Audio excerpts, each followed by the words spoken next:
আসসালামু আলাইকুম রহমতুল্লাহি বারাকাতুহু।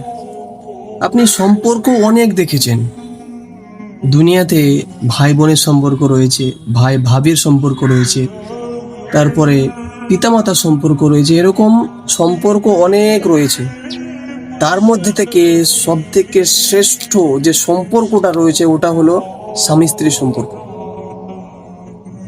এদের মধ্যে ঝামেলা হবে, কিন্তু ঝামেলা হওয়ার পরে এমনভাবে নিজের সঙ্গে কথা বলবে আপনি বুঝতেই পারবেন না যে একে অপরের সঙ্গে ঝামেলা হয়েছিল।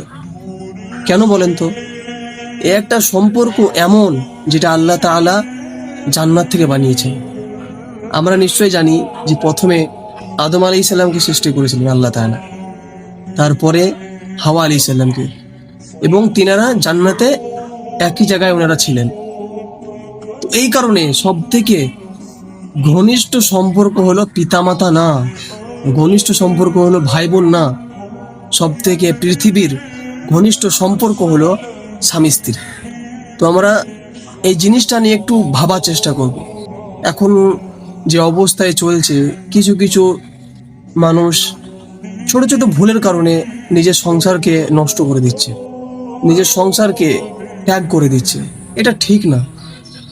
আপনি নিজেকে মানিয়ে নিয়ে যদি চলতে পারেন তাহলে আল্লাহ তাআলা আপনার সমস্ত জিনিসে আপনার সাহায্য করবেন।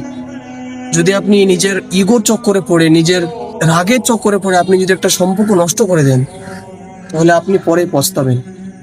কেননা একটা হাদিসের মধ্যে রয়েছে, যখন একটি স্বামী স্ত্রীর সম্পর্ক নষ্ট হয় তখন আল্লাহ তাআলা আরশ কেঁপে যায়। তাহলে ভাবতে পেরেছেন যে স্বামী স্ত্রীর সম্পর্কটা কতটা ঘনিষ্ঠ সম্পর্ক।